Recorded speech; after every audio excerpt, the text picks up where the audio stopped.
Hello and welcome to another one in this series of tips and tricks on how to use Alibre.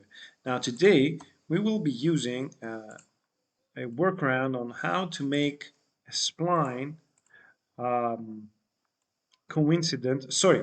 tangent with other sketch entities, right? And let's say we have these two lines and I want a spline that is tangent between them. Well, the workaround is that you don't do that in 2D Sketch. You come out of 2D Sketch and you go into 3D Sketch and you design a spline here, observing these two rules. Now, rule 1, we draw the spline not touching the entities we want it to be tangent with, not touching them.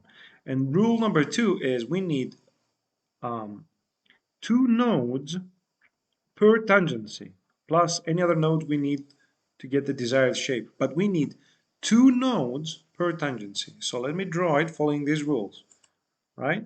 Not touching the entities and 2 nodes per tangency. And then we use this constraint, which is tangent continuous, right? And I click here and here, try and click near the points you want to connect.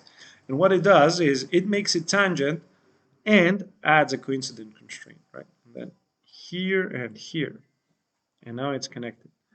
And if I want to sweep this into a pipe or cable profile, then what I would do is I would put lines over the 2D sketch lines, and what that gives me is a continuous path, and then I can put a plane either at the start or the end of this this path. Sketch my, close this, sketch my profile. Let's say we want a tube that's 8 OD and 5 ID, right? So we do a thin sweep, sketch 2, you see I've done this before. And nope, not sketch 1, we need the path object now is the 3D sketch. There you go. Right?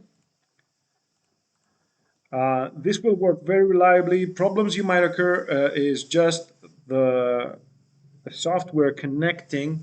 When adding that additional coincident constraint, it might connect wrong points. That's why when we're using that tangent continuous constraint, we click near the points that we want to weld, as it were. And it'll work 100% of the time. So, reliable tangent splines in Alibre. I hope you enjoyed it, and I hope I see you in the next one.